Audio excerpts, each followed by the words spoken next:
Assalamualaikum warahmatullahi wabarakatuh. Alhamdulillahi rabbil alamin. Wal aqibatu lil muttaqin wa la udwana illa 'alal zalimin. Asyhadu an la ilaha illallah iyyahu na'budu wa iyyahu nasta'in. Wa asyhadu anna Muhammadan abduhu wa rasuluhu mab'utsun rahmatan lil alamin. Kaum muslimin, pemirsa saluran dakwah TV Islamic Center yang dirahmati oleh Allah Subhanahu wa taala, tiada henti-hentinya kita memanjatkan puji syukur kita kehadirat Allah Subhanahu wa taala yang hingga detik ini masih menganugerahkan usia yang panjang serta ditakdirkannya kita tetap dalam keadaan iman dan Islam hingga detik ini. Salawat dan salam semoga senantiasa Allah limpahkan kepada kekasih hati kita, manusia yang paling kita cintai dunia dan akhirat. Beliau adalah Sayyiduna Muhammad sallallahu alaihi wasallam.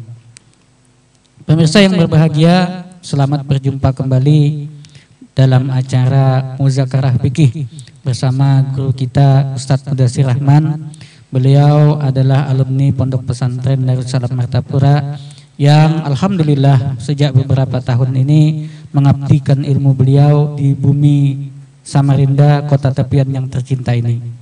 Kaum muslimin rahimani wa rahimakumullah, kita akan melanjutkan kajian fikih kita, kajian tentang hukum-hukum keislaman, mulai kajian-kajian yang mendasar dalam kehidupan kita yang berkaitan dengan taharah atau bersuci, di mana pada edisi yang ketiga Muzakarah Fikih ini kita akan meminta penjelasan dari guru kita mengenai najis dan cara-cara mensucikannya. Nah, ini adalah hal yang sangat penting dalam kita menjalankan ibadah selaku umat Islam, karena jika kita ingin menjadi hamba yang dicintai oleh Allah, tentu kita harus menjadi hamba yang taat dalam beribadah. Tidak akan Allah cintai seorang hamba yang durhaka kepada Allah Subhanahu wa taala. Jadi pelajaran masalah fikih ini adalah pelajaran yang sangat penting dalam kehidupan kita. Kenapa? Karena sepanjang usia kita, sepanjang hidup kita, sejak kita lahir sampai kita mati akan selalu berkaitan dengan hukum-hukum fikih. Bahkan setelah kita mati pun apa yang dilakukan oleh kerabat kita, anak cucu kita terhadap jenazah kita pun tetap berkaitan dengan hukum-hukum fikih. Jadi hukum fikih adalah hukum yang kita pakai selama 24 jam dalam sehari semalam. Nah, sebab itu jamaah rahimani wa rahimakumullah, selain kita dituntut memiliki keimanan yang kokoh, tauhid yang benar, akidah yang sahih, maka kita juga harus memiliki pengetahuan dalam hal halal dan haram, atau yang dalam istilahnya disebut dengan pengetahuan tentang fikih, tentang bagaimana kita beribadah kepada Allah Subhanahu wa taala, dan tentang bagaimana kita bermuamalah dalam rangka kita tetap melaksanakan perintah dan menjauhi larangan-larangan Allah Subhanahu wa taala. Baik pemirsa yang dirahmati oleh Allah Subhanahu wa taala, kita tidak akan berpanjang lebar. Di tahap awal ini kita ingin meminta kepada guru kita Ustadz Mudassir Rahman untuk menyampaikan paparan beliau sekilas tentang najis dan cara-cara mensucikannya. Kepada Al-Ustadz Mudassir Rahman, waktu dan tempat kami persilakan. Tafadhol Ustadz. Bismillah.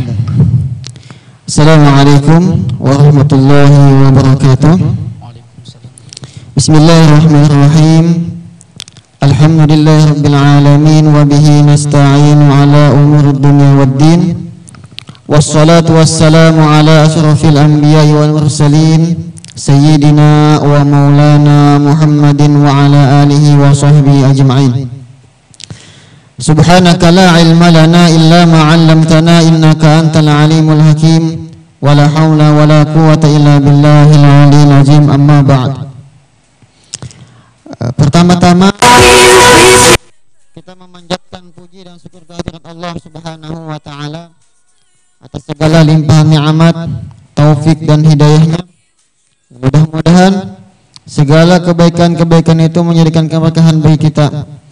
Salawat dan salam senantiasa tercurah kepada junjungan kita Sayyidina Muhammadin sallallahu alaihi wasallam, dan juga kepada keluarga beliau, para sahabat, dan orang yang mengikuti jejak langkahnya Nabi Muhammad, yang mengikuti syariatnya Nabi Muhammad dari dahulu sekarang hingga hari kiamat. Bapak Ibu pemirsa yang dimuliakan Allah Subhanahu wa taala, pada kesempatan yang telah lalu kita sudah membahas tentang macam-macam banyu dan pembahagiannya. Nah, ulangi sedikit. Nah, jadi banyu itu ada kalanya dia itu suci dan bisa digunakan untuk bersuci dan tidak makruh untuk digunakan. Nah, ini disebut dengan ma'ul mutlak, yaitu air mutlak. Nah, air jenis ini yang sah digunakan untuk bersuci. Nah, bersuci itu diantaranya wudu, mandi wajib, atau izalatun najis, menghilangkan najis. Ada kalanya banyu itu suci, bisa digunakan untuk bersuci, tetapi makruh hukumnya. Ya kah? Di antaranya adalah ma'ul musyammas. Yang kedua, air yang terlalu panas. Yang ketiga, banyu yang terlalu dingin. Yang keempat adalah banyu dari tanah yang pernah dilaknat oleh Allah Subhanahu wa taala, seperti tanahnya kaum Ad, kaum Samud dan lain sebagainya. Nah, menggunakan banyu itu sah tapi makruh. Nah, yang ketiga, banyu itu suci tapi tidak bisa digunakan untuk bersuci. Tidak bisa digunakan untuk mandi wajib, tidak bisa digunakan untuk wudu, ya kan? Dia suci tapi tidak bisa digunakan untuk bersuci. Nah, ini ada dua macam, yaitu air musta'mal, air yang sudah dipakai untuk membasuh bahagian yang wajib untuk dibasuh. Ya kan, seperti basuhan pertama pada wudu itu wajib, maka banyunya itu banyu yang menetes dari anggota kita itu sedikit, itu dihukumi air musta'mal. Yang kedua adalah banyu yang berubah salah satu sifatnya, rasanya, warnanya, atau baunya disebabkan oleh benda yang suci yang mukhalid, yaitu benda yang larut di dalam banyu. Nah, ini berubahnya disebabkan oleh benda yang suci, mukhalid, larut di dalam banyu, dan berubahnya banyak sampai menghilangkan nama banyu dan mengganti namanya dengan nama yang lain. Nah, perubahan ini lah yang menyebabkan banyu itu kada bisa lagi digunakan untuk bersuci. Misalnya banyu putih kita buatnya kopi, ya kah? Berubah disebabkan benda suci yang mukhalid, karena kopi dengan banyu itu bercampurnya, kada kalau dipisahkan, dan berubah namanya bukan banyu putih lagi tetapi banyu kopi. Nah, ini suci banyunya tapi kada boleh dipakai untuk bersuci. Nah, apabila perubahannya itu disebabkan oleh benda suci tetapi mujawir, artinya bisa dipisahkan, kelihatan. Contohnya banyu putih, kita buati kayu garu, kayu dupa, sehingga berubahnya baunya. Nah, ini masih bisa digunakan untuk bersuci. Kenapa? Karena ini mujawir, diangkat, masih bisa dipisahkan antara bendanya dengan banyunya. Ya kan? Maka ada satu kasus ditemukan mayit di dalam sumur, ya kah? Dan sumurnya itu banyunya 2 kulah. Lalu banyunya ini berubah baunya. Apa hukumnya? Ya kah? Jadi ulun jawab, manusia itu hidupnya, matinya, mayitnya itu suci. Ya kah? Berarti suci. Kemudian ketika mayit ini masuk ke dalam sumur, merubah banyunya itu menjadi bau, misalnya bau bangkai, bau kematian misalnya. Nah, apa hukumnya? Maka hukumnya banyu itu tetap suci dan mensucikan. Kenapa? Karena manusianya mujawir, kalau dipisahkan, kalau diangkat, ya kah? Nah, ini kejadian ada di Banjar, kejadian. Nah, itu suci aja, masih kawal digunakan banyunya. Nah, yang keempat adalah banyu yang berubah disebabkan oleh kejatuhan najis. Nah, ini yang kita bahas, masalah najis. Ya, apabila banyunya itu sedikit, maksudnya kurang daripada 2 kulah, kurang daripada 216 liter, kemasukan najis, berubah kada berubah, maka hukumnya banyu itu mutanajis. Ini nanti ada hubungannya lawan orang bertapas, ya kah? Misalnya bisi anak, ya bajunya, pakaiannya itu bekas kami. Nah, itu kena ada hubungannya ke sana. Adapun apabila banyunya itu lebih 2 kulah atau lebih, kemasukan najis, dia asal jangan berubah aja, ya kah? Jangan berbau, jangan berubah, maka hukumnya tetap suci. Nah, apabila berubah, ada bau-bau inguh bau kancing misalnya, maka itu banyunya mutanajis. Nah, caranya untuk membersihkan, untuk mensucikan air mutanajis itu apa? Bisa tambahi lagi banyunya, ya kah? Nah, adapun pembahasan kita pada kali ini adalah tentang najis dan cara mensucikannya. Mensucikan benda yang kena najis. Nah, sebelum masuk ke dalam pembahasan, biasanya ulama fikih itu membahas tentang kalimatnya. Ya kah? An-najasatu. Najis itu secara bahasa lugatan. Ya kah? Secara bahasa Arab artinya adalah kullu syai'in mustaqdarin. Setiap sesuatu yang kotor itu dianggap najis secara bahasa. Ya kah? Adapun najis menurut istilah ulama fikih. Nah, ini yang dipakai. Nah, menurut ulama fikih, najis itu adalah kullu syai'in mustaqdarin yamna'us salat sihhatas salati ghairu murahhasin. Setiap sesuatu yang kotor, dianggap rigat, yang menghalangi sahnya sembahyang dan tidak ada hal yang bisa meringankannya. Itu yang disebut dengan najis. Jadi ada hubungannya dengan sembahyang kita, ya kah? Nah, apabila ada najis di pakaian, ada najis di banyu tempat wudhu kita, lalu kita berwudhu di situ atau kita memakai pakaian yang ada najisnya, maka sembahyang kita kada sah. Apabila sembahyang kada sah, apa hukumnya? Ya kah? Nah, ini kena nang di sidang Tuhan di akhirat kena. Nang pertama awalu ma yuhasabu bil yaum amne. Pertama kali yang disidang di akhirat itu adalah sembahyang.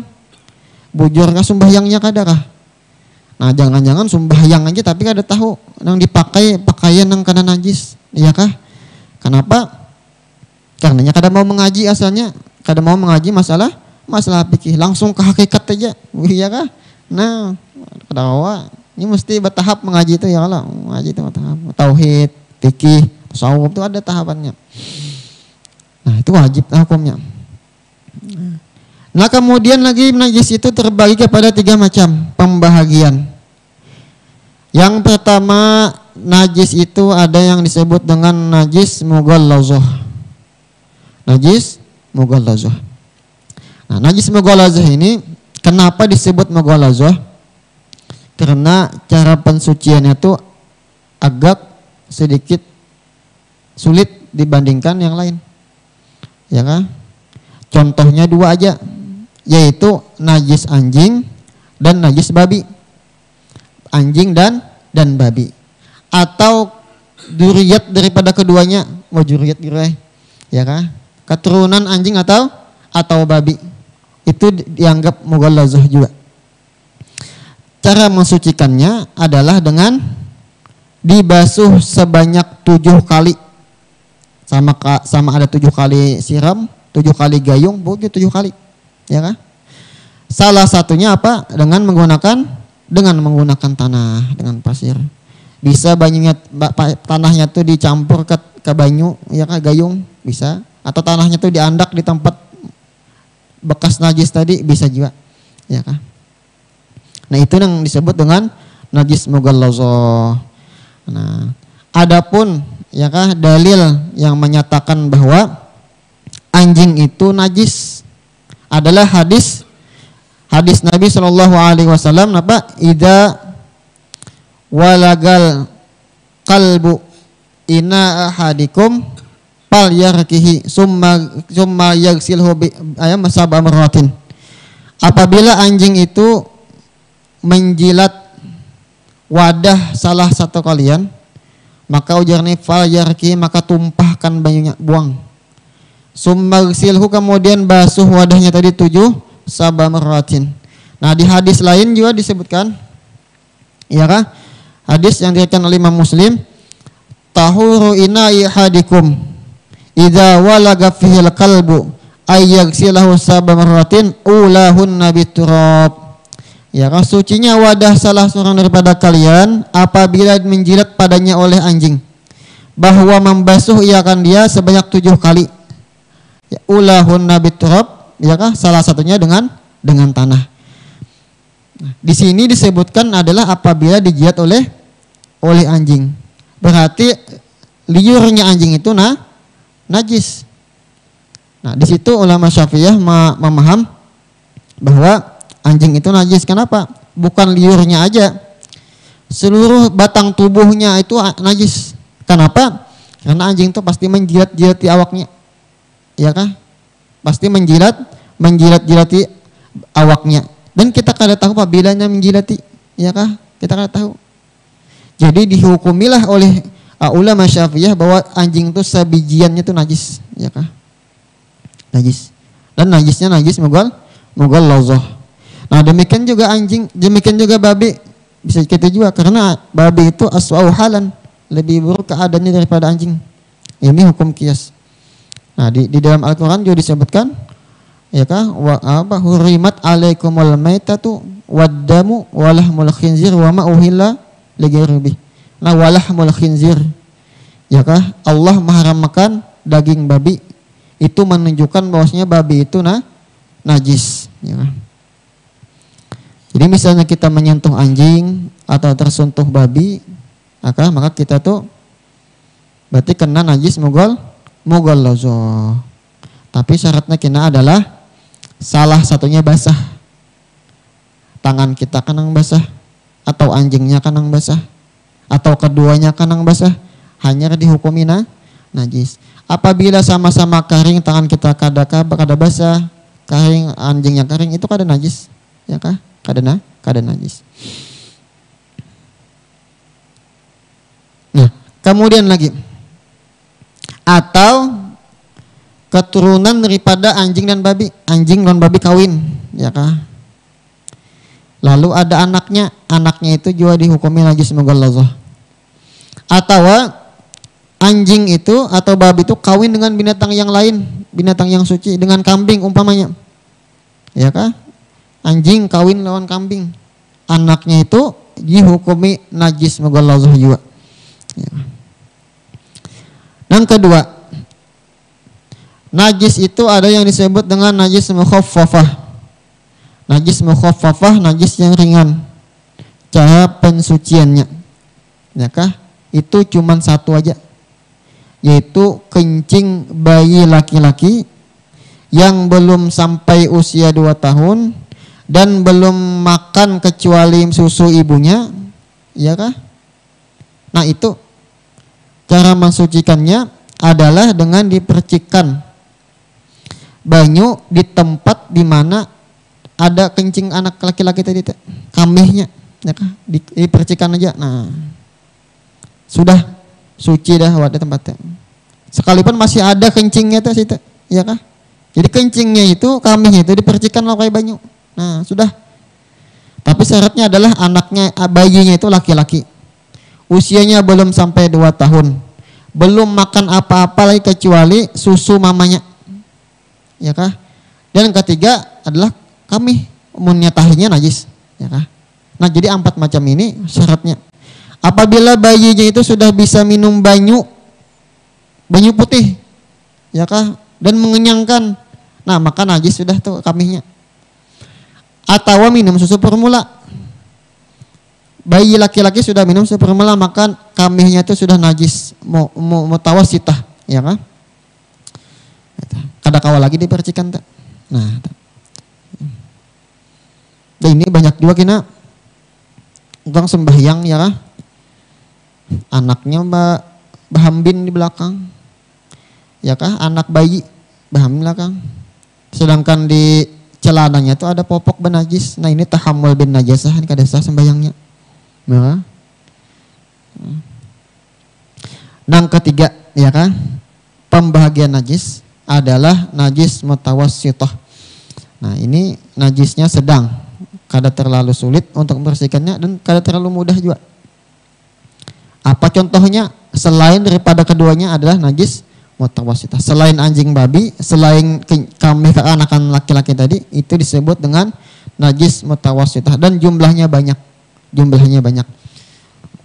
Ya kan?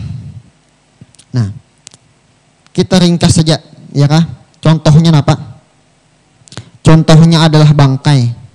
Ya kah, bangkai. Maka dikatakan di dalam kitab Matan Abi Syuja, al-maitatu kulluha najisatun illa samak wal jarat wa ban adam. Bangkai itu semuanya hukumnya najis kecuali bangkai ikan, bangkai belalang dan manusia. Nah, manusia suci tak, ya kan?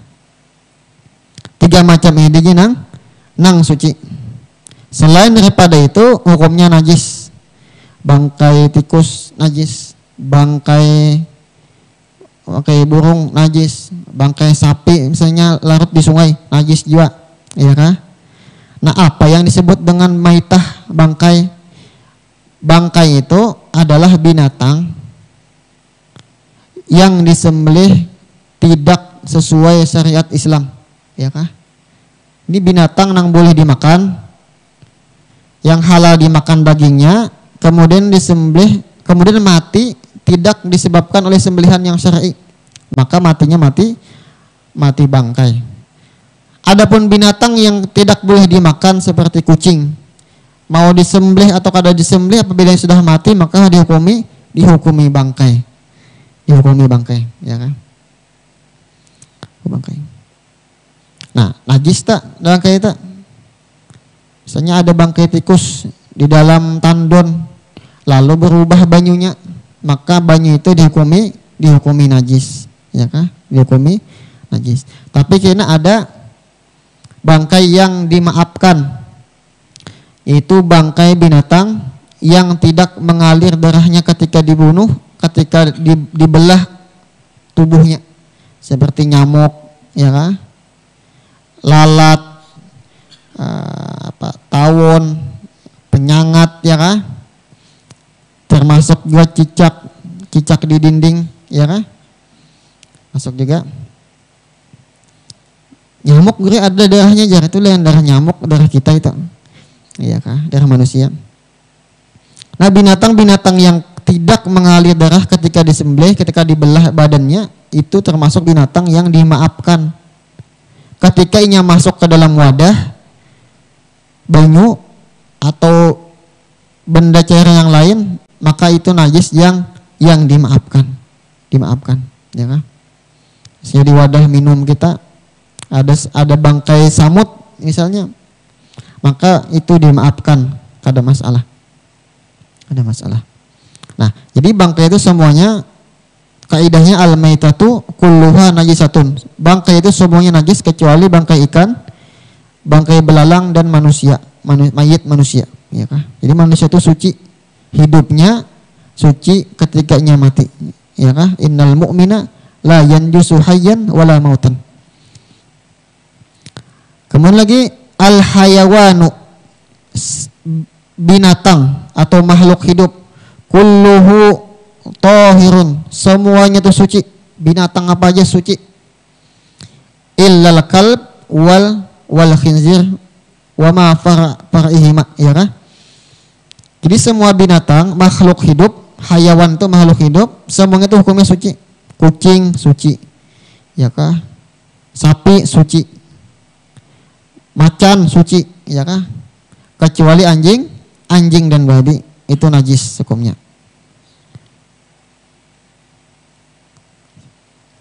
Jadi kita misalnya lah wudu, lalu kita mau elus kucing lah, ya kah?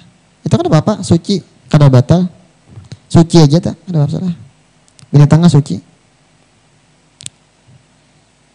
Kecuali anjing lawan babi. Ya itu hati-hati, apalagi kalau dijilat-jilatnya misalnya, ya kah? Betis kita, nah itu ngalih tak. Semua binatang suci. Tapi setiap nang suci belum tentu boleh dimakan. Kucing itu kan suci, tapi kada boleh dimakan, ya kan? Kada boleh dimakan. Kemudian lagi apa? Kullu ma'in. Jadi gue pakai kaidah aja secara umum aja, ya kah? Nanti kita rinciakan di pertanyaan. Kullu ma'in, setiap benda yang cair, termasuk juga nang padat. Kharaja, keluar, minas sabila ini daripada dua jalan kemaluan. Fahuwa najisun, hukumnya najis. Illal mani, kecuali mani. Ya kah? Kami tahi itu najis. Ya keluar daripada dua kemaluan. Kecuali mani itu suci. Wadi, mazi itu juga najis, ya kah? Satu aja yang suci adalah mani. Mani itu suci. Jadi misalnya di pakaian kita ditapih misalnya ada bekas mani, ya kah? Mani nih. Tuntung main misalnya ada bekasnya, tapi kalau kita bawa sembahyang maka sah sembahyangnya karena mani itu suci. Tapi guru ajar bekas itu kan bercampur mazi. Kalau bercampurnya di dalam maka dihukumi suci. Kalau bercampurnya di luar kemaluan maka hukumnya najis. Bukan yang di dalam tuh dihukumi suci, ya kah? Bercampur di dalam, ya kah? Kemana-mana buka bajunya, ya kah? Karena pakaian bawa sembahyang, kada apa-apa. Karena mani itu suci. Tapi bagus memang dibasuh, ya kah? Karena berbau. Nah mani ini pun khilafiyah juga ulama, ya kah? Khilafiyah. Mazhab Syafi'i menghukumi mani itu suci, ya kah? Adapun mazhab yang lain dihukumi najis, Nah, adapun mani binatang selain daripada anjing dan babi itu suci menurut Imam An-Nawawi. Adapun menurut Imam Ar-Rafi'i semua najis binatang itu najis kecuali najis manusia. Itu. Yang ketiga masalah mani, semua mani itu najis, ya kah? Itu tiga pendapat menakan. Tapi kita mazhab Syafi'i, ya kah? Bisa berpegang dengan pendapat yang mengatakan mani itu adalah benda yang suci. Kenapa? Kalau mani itu najis, otomatis kita jadi najis juga, ya kah? Karena ada hadis yang mengatakan bahwasanya Sayyidina Aisyah itu pernah mengarik, ya kah? Bakas mani Nabi. Ditarik. Lalu Nabi sembahyang memakai pakaian itu. Nah itu menunjukkan dalil bahwa mani itu suci, ya kan? Karena kada cukup menyucikan najis itu dengan ditarik aja, harus dibasuh. Tapi itu ya khilaf ya. Nah apalagi itu lah. Jadi semuanya itu adalah najis. Dan semua kotoran itu, semua kotoran tahi kami itu hukumnya najis, ya kan? Selain kami kekanakan tadi lah, itu najis juga. Tidak ada pengecualian. Semua kotoran, mau binatang yang boleh dimakan atau binatang yang kada boleh dimakan, dagingnya, kotorannya itu dihukumi najis di dalam mazhab kita Syafi'i, ya kan?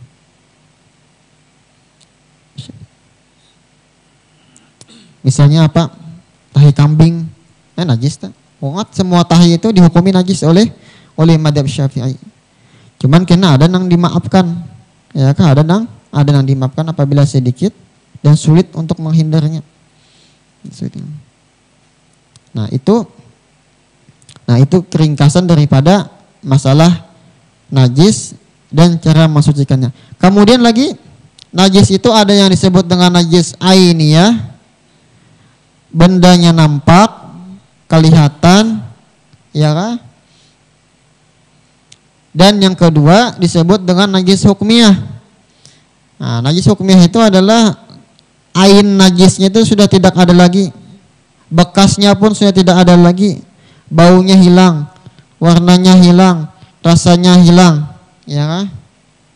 Maka setiap sesuatu tempat atau pakaian yang kena najis, kemudian najis itu hilang bekasnya, maka itu dihukumi najis hukmiyah. Cara mensucikannya adalah dengan mengalirkan banyu di tempat di mana kena najis itu. Ya kah? Dialirkan, disimbur. Kada disyaratkan harus mengalir kemana, kada. Yang penting disimbur di situ dah. Ya kah? Suci wadahnya itu. Banyunya nang bekas itu bang masih ada. Itu banyu mustakmal. Ya banyu mustakmal. Jadi misalnya lantai kena najis, bekamih anak misalnya lah di situ. Lalu bekasnya tuh hilang, kamihnya hilang, baunya hilang, warnanya hilang, tapi masih kada sampat dibasuh dahulunya. Bagaimana cara mensucikannya? Cukup pian siram dia sudah. Bekas nang di mana kira-kira najisnya itu. Siram dengan banyu, sudah suci sudah banyu wadahnya tuh, ya kah? Babanyu nang ada tuh bang, itu banyu mustakmal, kada baju najis lagi. Nah itu kalau najis yang hukmiyah. Kalau najis ainiyah, cara mensucikannya adalah dengan menghilangkan ain najisnya. Ya, tahi ayam misalnya, kita ambil tahi ayamnya dulu kan, pakai tisu, pakai apa, ambil, buang. Bukan digosok pulang pakai tisu, barang ini. Tersisa apanya, warnanya sama baunya. Nah hanya raya lagi di pakai banyu pulang, dilap pulang itu, dilap, ambil pulang lap lang lain, ya kan, sampai hilang bau dan warnanya. Misalnya sudah dikosok nih masih berbau lagi, tersisa baunya aja lagi, ya kan, maka itu dihukumi suci aja, karena ainnya sudah hilang, ya kan. Tersisa baunya aja lagi, itu ada masalah. Apabila sulit.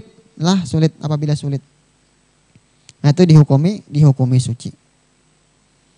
Nah itu aja dulu yang ulun sampaikan. Mungkin ada pertanyaan yang mungkin kita bisa bahas, silakan. Baik pemirsa yang dirahmati oleh Allah Subhanahu Wa Taala. Guru minum sambil minum guru. Ya santai aja guru. Baik pemirsa, tadi kita sudah mendengarkan penjelasan yang cukup rinci dari guru kita Ustadz Mudatsir Rahman mengenai macam-macam najis dan cara mensucikannya. Jadi kita simpulkan secara umum saja, ternyata najis itu ada 3 macam ya guru ya. Najis yang kalau bahasa Indonesianya najis berat, najis sedang, dan najis ringan. Nah tadi kata guru kalau najis yang ringan itu hanya diperciki air saja sudah menjadi suci. Kalau najis yang sedang itu ada yang secara hukmiyah dan secara ainiyah itu ya. Yang hukmiyah itu ya disiram air juga guru tadi. Siram air, cuman airnya itu jadi air mustakmal, tidak najis. Airnya suci tapi tidak mensucikan. Nah, tapi kalau yang ainiyah yang ada bendanya maka harus dihilangkan warna dan baunya. Dan saya pernah baca juga katanya bau, rasa dan warnanya gitu. Nah, cuman ada yang banyak salah paham nih guru. Rasa ini maksudnya bukan dijilat gitu. Tapi umpamanya di tangan tuh ya dirasanya gitu, ada masih gitu kan. Rasa itu memang di lidah lah. Oh lidah kah? Lidah. Jadi kalau misalkan kotoran di lantai gitu. Jadi kayak inilah di dalam kitab Kifayatul Akhyar itu digambarkan bagaimana pemahaman tentang rasanya itu. Nah, sekalinya ya kan, yang dimaksud dengan rasa najis itu apabila najisnya itu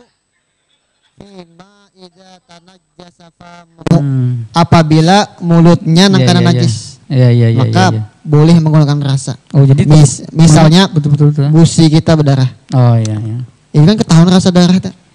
Apabila rasanya itu masih ada, kita umur masih ada rasa, masih asin, berarti najisnya masih ada, masih mutan najis lagi mulut kita. Berarti kumur lagi. Masih ada rasanya, itu masih ada. Nah, adapun di lantai, pakaian, di meja, jangan dijilat, ya kan? Kada berlaku di situ rasanya. Atau misalnya bayi istinja dijilat dulu, manukan rasanya. Dengar tuh guru. Jadi kalau ikan manusia, kalau ikan bebas, maaf bahasa kasar lah, bahasa bayar aja. Kalau belum mani menjilat, berarti belum suci aja. Jadi bisa dibuka di dalam kitab Kifayatul Akhyar itu dijelaskan suratuhu, ya kan? Gambarannya, kronologi artinya bagaimana? Iya, iya, iya. Ya, dan fima iya najasa famuhu, apabila mulutnya itu kena najis. Jadi rasanya itu adalah ketika mulut kita Kalau najis berada di daerah mulut, nah. tidak ada. Nah, jadi pemirsa yang benar itu tadi, artinya yang dimaksud dirasakan yang berada di daerah mulut. Ada lagi najis yang besar tadi dengan cara dicuci 7 kali itu guru ya. Dan salah satunya menggunakan tanah ya gitu ya. Iya. Nah, baik pemirsa yang dirahmati Allah Subhanahu wa taala, kami mengundang pemirsa untuk berdialog, bertanya langsung melalui channel YouTube maupun melalui WA ya, WA yang mungkin ditayangkan sudah di layar televisi Anda. Ini ada guru pertanyaan, tapi sebetulnya pertanyaan ini minggu yang lalu ya. Jadi pemirsa, ada salah satu pertanyaan di minggu yang lalu dari pemirsa sekalian yang belum sempat kami bacakan ya. Begitu selesai acara baru kami lihat ternyata ada yang bertanya melalui WA. Pertanyaannya begini guru. Assalamualaikum, 4 bertanya Ustadz, keluar dari tema ya. Nah, enggak apa-apa keluar dari tema, yang penting masih masalah fikih ya. Berhubungan suami istri kan ibadah katanya. Nah, air mani tergolong bukan najis, tapi kenapa kita wajib mandi besar? Nah, terima kasih Ustadz. Nah, ini pertanyaannya guru. Jadi kenapa orang yang keluar mani diwajibkan mandi wajib? Maka alasannya adalah ta'abbudiyah, yaitu menjunjung tinggi perintah Allah. Jadi kada bisa dipikirkan alasannya kenapa, ya kan? Wa in kuntum junuban fattahharu, apabila kamu itu junub maka mandilah, maka bersucilah. Maka dimaksud ini adalah mandi. Jadi itu kada kau dipikirkan alasannya kenapa. Sama lawan kenapa sembahyang maghrib 3 rakaat, kada tidak kau dipikirkan, ya kan? Alasannya sembahyang isya 4 rakaat, kenapa? Alasannya kada bisa dipikir. Itu namanya ta'abbudiyah, ya kah? Karena hukum itu ada nang ta'abbudi, ada nang ada ilatnya, ada alasannya, ya kah? Kehendak Allah lah ya kan. Iya. Apalagi kalau menurut ulun guru, kita itu bersucinya bukan dari najis tapi dari hadas ya kan. Dari hadas. Ya bukan dari najisnya. Okay. Karena memang ada pendapat dari kalangan mazhab Maliki, yaitu Ibnu Rushd di dalam kitab kitabnya beliau mengatakan bahwa ilatnya mandi wajib karena keluar mani itu adalah karena keluarnya itu dalam keadaan syahwat. Ya, karena di dalam mazhab Syafi'i apabila keluar mani tanpa syahwat itu kada wajib mandi. Misalnya kita tidur, ya, pulas tidurnya, bermimpi ada apa-apa, bangunnya basah bau keluar mani, maka kada wajib mandi dalam mazhab Maliki. Karena alasan mandi wajib menurut mazhab Maliki adalah karena ada syahwat keluarnya itu. Bila kada ada syahwat kada wajib mandi. Nah, itu alasan bagi bubuhan mazhab Maliki. Adapun mazhab Syafi'i mau keluarnya itu bersyahwatkah, kada bersyahwatkah, sengaja, kada sengajakah, tidur atau jaga, bilanya keluar mani wajib mandi. Nah, gitu. Proses keluarnya itu yang maulah hadas gitu. Iya. Iya. Nah, jadi pemirsa yang dirahmati Allah Subhanahu wa taala, tadi menjawab pertanyaan daripada pemirsa tadi bahwa ternyata wajibnya mandi itu bukan karena najis atau tidak najisnya air mani, tapi karena pertama itu perintah Allah, hak Allah untuk memerintahkan kita dan kita wajib taat tanpa harus bertanya, ya kan? Sami'na wa ata'na. Tapi ada juga beberapa mazhab yang memberikan alasan atau ilat kata guru tadi, diantaranya karena syahwat. Nah, walaupun di dalam mazhab Syafi'i tidak menggunakan itu guru, artinya mau syahwat tidak syahwat, sengaja tidak sengaja, kalau dia sudah keluar mani maka dia mandi wajib. Tapi kalau menurut ulun guru secara kesehatan juga kalau ada orang keluar air mani tanpa syahwat, tanpa sengaja itu mungkin ada penyakit ya kan? Iya. Sama kayak orang mungkin yang nipas haid yang lewat darah istihadah kayak namanya itu. Itu kan bukan haid tapi kena penyakit mungkin seperti itu guru. Baik, yang kedua nih guru ada pertanyaan lagi. Assalamualaikum. Bagaimana hukumnya duduk di kursi yang bekas dikencing anak-anak tapi tidak pernah dicuci? Hanya saja sudah kering dan tidak ada baunya karena sudah lama. Apakah sudah suci karena tidak ada bekasnya lagi? Nah, ini mungkin maksudnya kursi-kursi yang kadang kan kain tuh guru atau bludru apa itu kan kadang kalau dikencing anak-anak kan dicuci hancur kursinya tuh. Iya, jadi pertanyaan yang disampaikan tadi adalah sudah masuk pada najis hukmiyah. Hukmiyah. Maka sofa, bangku atau tilam yang situ bekas kamih nang kada pernah dibasuh tapi sudah hilang bekasnya, ainnya sudah hilang, ya kah? Maka najis hukmiyah. Cara mensucikannya apa? Cukup yang siram pakai banyu. Suci ya sudah. Siram pakai banyu. Banyunya itu apa nak kabukahnya, ya kah? Atau masih di sana juga banyunya ada masalah? Siram pakai banyu suci ya sudah. Tapi tilam kayak apa jar? Ya, diriakan tilamnya, ya kah? Ya dijamur habis dia pulang. Karena di madhab Abu Hanifah, Iya. Mungkin kita bisa memakai pendapat ini. Sinar matahari itu bisa menghilangkan najis. Jadi kalau kita menjamur tilam, menjamur sopa, lalu hilang bekas najis itu, maka dihukumi suci. Kita bisa bertaklid kepada Imam Abu Hanifah. Nah, tapi yang bagusnya dipakai keduanya. Ya kan, mazhab Syafi'i dipakai, mazhab Abu Hanifah dipakai. Jadi sudah suci, jamur pulang, suci lagi dah. Nah, lalu bagaimana hukumnya kita duduk di tempat yang bekas najis tadi? Ya kah? Selama bakasnya itu kering ya, pakaian kita kering, tidak ada masalah. Kalau bendanya itu kering, kitanya kering juga, itu tidak ada masalah. Ya mungkin maksudnya nih guru lah, kalau di rumah orang kan gak mungkin kita nyiram kan. Iya ada mungkin juga. Kan kita tahu nih, kita bertamu kepada orang ini banakan halus ini pasti racak kami di sofa ini. Ya kada masalah. Yang penting tempatnya itu kering, duduknya ada apa-apa. Kada ada baunya lah. Ya duduknya ada apa. Oh iya. Ada masalah. Baik. Yang ketiga nih, ada pertanyaan yang ketiga juga. Assalamualaikum, bolehkah menurut Islam kucing tidur di kasur kita atau di tilam kita? Nah sedangkan kucing kan tidak pernah mandi dan tidak pernah beristinja, apa itu tidak najis? Nah ini gitu. Apa hukumnya kucing? Jadi bukan karena kucingnya najis, tapi kalau rewan di pemahamlah apa hukumnya kucing guring ya kucing kada mukallaf, nya kada ada tergantung hukum. Nah, artinya gini, apakah tilam gitu tuh jadi najis? Oh ya kalau itu bisa. Iya. Kalau apa kucing, ya kucing kada mukallafnya, kada dikena hukum lah. Kada kena hukumnya. Kalau kita padakan haram ya berdosa kucingnya lah. Nah jadi betul. Kenapa? Jadi ini pertanyaan yang pas itu apakah najis ya kah? Tempat bekas kucing berabah itu. Ya kucing itu binatang yang suci, ya kah?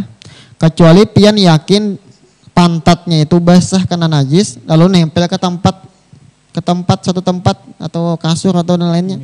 Nah kalau yakin maka itu hukumnya najis, ya kah? Kalau kita kada yakin dan kada tahu juga memang, ya kah? Kucing ini basuh kah kada kah, ya kah? Atau karing kah pantatnya itu atau kada kah? Maka kita kada wajib untuk menghindarinya, ya kah? Kada wajib. Nah karena ini gini guru, ini ulun pribadi seorang kan, nak berangkat ke sini tadi, naik motor kan, motor itu kita parkir di pelataran tuh kadang kucing guring situnya. Iya, nah begitunya tuh kita hendak pakai kan kayak kotor gitu. Nah cuman kita kan bisa membedakan nih, apakah kotor ini karena tanah bekas injakannya atau bekas kotorannya.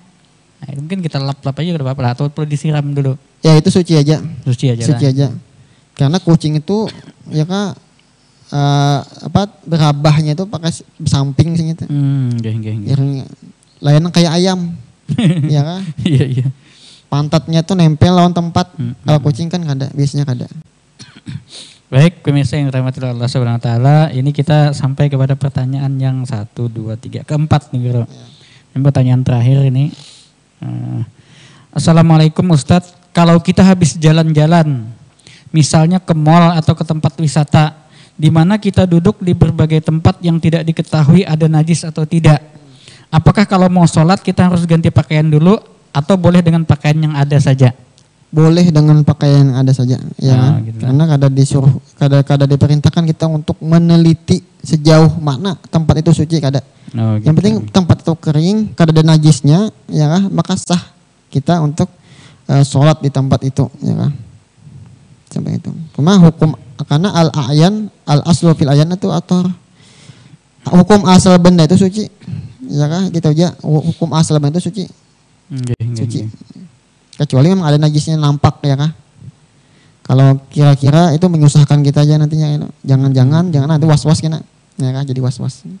Oh iya. Nah, baik pemirsa yang dirahmati Allah Subhanahu wa taala, mudah-mudahan apa yang diberikan jawaban oleh Tuan Guru kita tadi bisa menambah ilmu kita, membuka wawasan kita. Yang belum tahu jadi tahu ya hukum-hukum seputar najis ini. Karena jujur saja bagi kita orang yang beriman, kadang-kadang kegelisahan hati, was-was beribadah itu muncul ketika kita bingung. Ini sudah sah apa belum nih wudhu saya? Ini masih najis apa sudah hilang najisnya? Ini saya sudah sah apa mandi wajibnya apa belum? Nah, jadi hal-hal yang demikian itu pemirsa yang dirahmati Allah adalah awal daripada ketenangan batin kita sebagai orang yang beriman itu ketika menyangkut kebersihan. Makanya mungkin wajar saja para ulama menjadikan bab taharah atau bab bersuci ini adalah bab bahasan paling pertama di dalam pelajaran ilmu fikih atau ilmu syariat kita.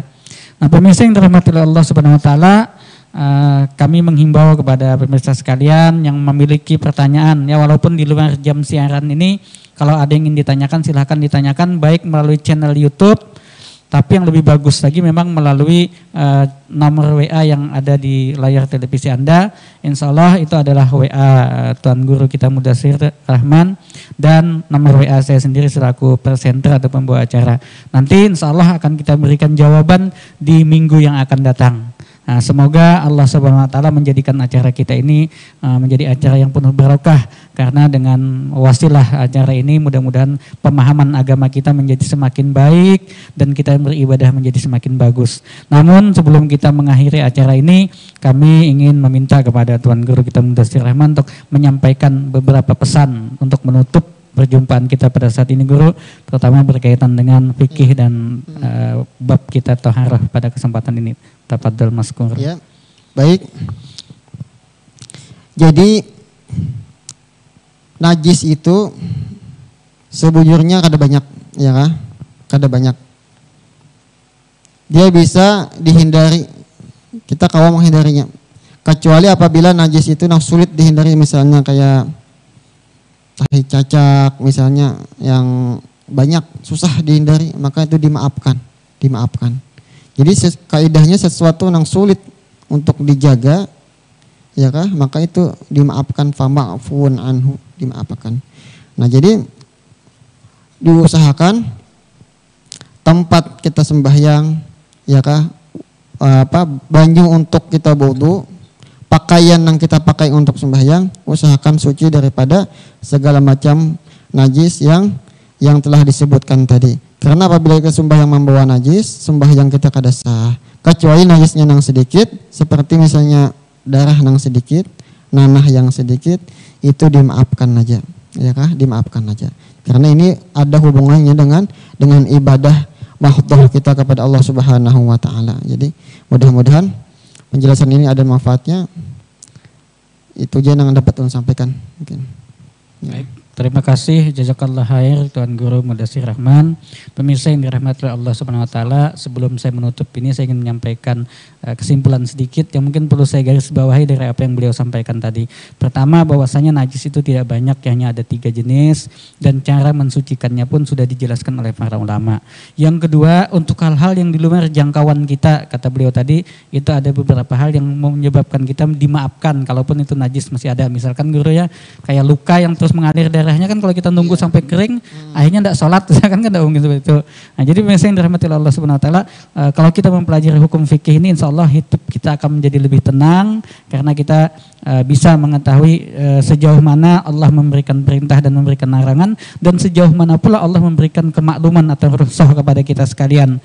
Dengan demikian mudah-mudahan dengan kita mengkaji ilmu fikih lebih mendalam lagi, kehidupan dunia dan akhirat kita menjadi semakin nyaman, semakin tenang, dan mudah-mudahan kita nantinya dimatikan oleh Allah Subhanahu wa taala sebagai ahli ibadah, yaitu kita mati dalam keadaan husnul khotimah. Semoga acara kita pada kesempatan ini membawa manfaat dan menjadi amal soleh bagi kita semua, bagi kami berdua, bagi kru dan kerabat kerja di TV Islamic Center ini, dan bagi kita semua kaum muslimin di kota Samarinda khususnya. Subhanakallahumma wa bihamdika, asyhadu an la ilaha illa anta, astaghfiruka wa atubu ilaik. Wallahul muwaffiq ila aqwamit thoriq. Wassalamualaikum warahmatullahi taala wabarakatuh.